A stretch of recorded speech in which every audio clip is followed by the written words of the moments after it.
Uderolal station थाने जे हद कुंडूपीर वट सिरन जे बठे ते कम कंदड़ ओस्ता मोहम्मद वासी मजदूर औरताने आवाज़ ते हिरखजी अगवा थी वियो। धाड़ेलन पारां वारसन खां भुंग तलब।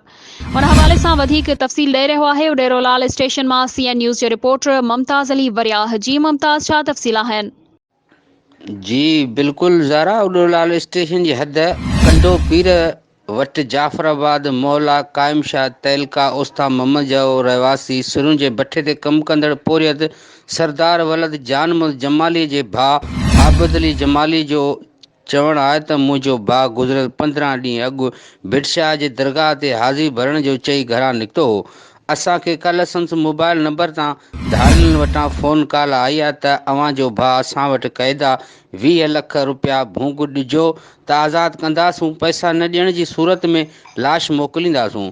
आबिद जमाली जे भाउ जो वधीक चवणु आहे त मुंहिंजो भाउ मोबाइल फ़ोन ज़रिए छोकिरुनि सां ॻाल्हाईंदो हो। असांखे शक आहे त भाउ खे धाड़ेलनि औरताणे आवाज़ में ॻाल्हाए घुराए अगवा कयो आहे। जी मेहरबानी मुमताज़।